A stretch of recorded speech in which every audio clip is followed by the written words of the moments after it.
রেলের রানিং স্টাফদের কর্মবিরতিতে ঢাকার বাইরের রেল স্টেশনগুলো থেকেও ছেড়ে যাচ্ছে না কোনো ট্রেন। রাজশাহী স্টেশনে ভাঙচুর চালিয়েছে ক্ষুব্ধ যাত্রীরা।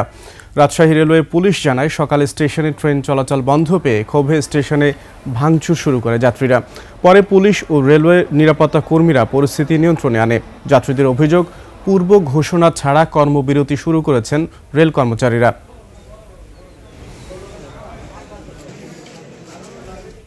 দর্শক, এ বিষয়ে আরও খবর জানাতে আমাদের সঙ্গে সরাসরি যুক্ত হচ্ছেন রাজশাহী প্রতিনিধি বজরুল হাসান লিটন।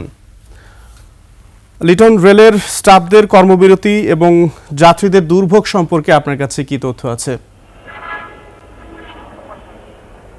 হ্যাঁ, আপনি জানেন যে সকাল থেকেই কিন্তু রেলের কর্মচারীদের কর্মবিরতি চলতেছে। এই কারণে কিন্তু সকালে রাজশাহী থেকে কোনো ট্রেন ছেড়ে যায়নি।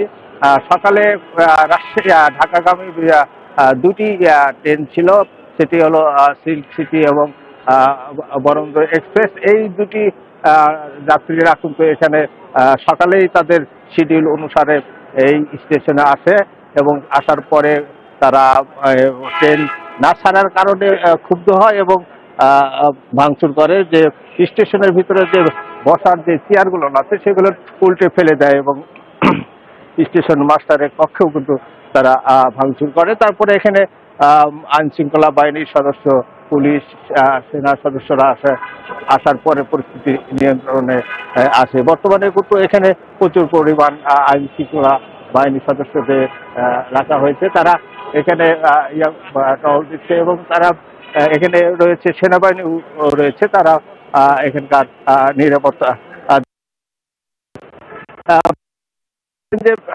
রাজশাহীতে বেশ কয়েকটি বিভিন্ন রুটে, রাজশাহী থেকে ঢাকা সহ বিভিন্ন রুটে বেশ কয়েকটি ট্রেন চলাচল করে। এই ছিল রাজশাহীর স্টেশন থেকে সর্বশেষ পরিস্থিতি। শিয়া বাটার ও ভিটামিন ই সমৃদ্ধ lily glam beauty soap. Lily, always beautiful. Liton, আপনাকে ধন্যবাদ। দর্শক, রাজশাহী থেকে যুক্ত হয়েছিলেন আমাদের প্রতিনিধি বদরুল হাসান লিটন।